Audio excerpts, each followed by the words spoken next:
महानगरपालिका नगरपालिका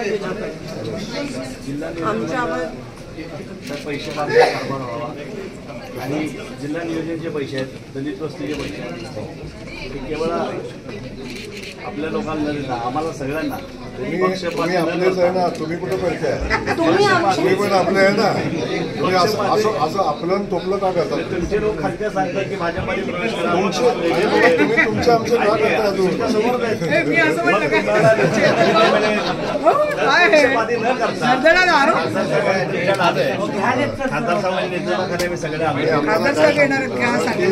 तुम्ही आम्ही सगळे मिळून महाराष्ट्राचे नागरिक आहोत, सोलापूरचे नागरिक आहोत, त्यामुळे तुम्ही आम्ही हा विषय वेगळा आहे, जनता ठरवली पालकत्व घेतलेलं असतं आणि सगळ्यांचे आहेत, तर हा निधी समान निधी व्हावा. जसं इतर आमदारांना भेटत आहे तसं लोकप्रतिनिधी म्हणून खासदारांना भेटणं हे अनिवार्य आहे आणि हे आतापर्यंत झालंय सोलापुरात. पालकमंत्री कोणत्याही पक्षाचे असू दे, आमदार कोणत्याही पक्षाचे असू दे, आम्हाला थोडेसं त्याच्यामध्ये तफावत वाटते आहे. खरं ते बोलते दादा, कारण का आम्ही सगळे सचिन भाऊ एक मिनिट, आम्ही सगळे लोकप्रतिनिधी आहोत, सगळे माझी आजी नगरसेवक, माझी आजी महापौर, माझी आजी स्टँडिंग कमिटी चेअरमन. तर आमच्या सगळ्यांच्या वतीने मी विनंती करते की आपण पालकमंत्री ह्या नात्याने सरसकट सगळ्यांना पारदर्शक पद्धतीने समान निधीचं वाटप करा. आम्ही आमच्या स्वतःसाठी नाही पण सोलापूरच्या लोकांसाठी, नागरिकांसाठी मागत आहोत. आपण कृपया हा अन्याय आमच्यावर नाही पण त्यांच्यावर करू. जो अन्याय झाला नाही, जो अन्याय झाला नाही त्या संदर्भात, जो अन्याय झाला नाही त्या संदर्भात अन्याय तुम्ही म्हणायचं काही कारण नाही. डीपीडीसीचं निधी वाटपाचं काम चालू आहे, अजून वाटून संपलेला नाही, त्यामुळे आपल्यावर अन्याय झाला असं आपण डायरेक्ट म्हणणं चुकीचं आहे. मुळात आमच्यावर नाही. काय झालं, तुमची लिस्ट जे भारतीय जनता पार्टीचे आहे त्यांचे प्रमाण आता पुन्हा तुमची ना आमची नाही साहेब,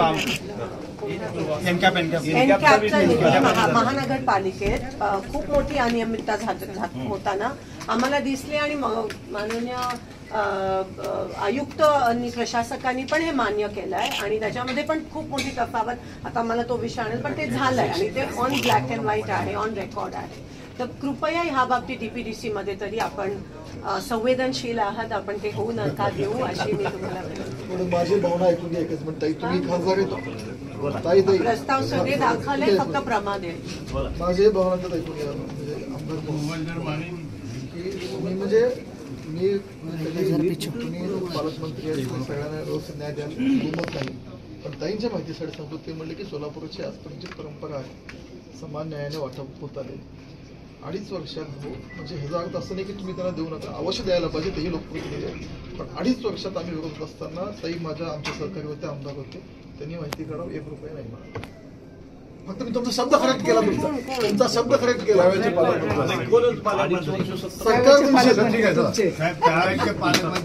आता तुमच्या सोबतच आहेत, शब्द दुरुस्त केला, आता तेव्हाचे पालकमंत्री त्यांच्या सोबतच की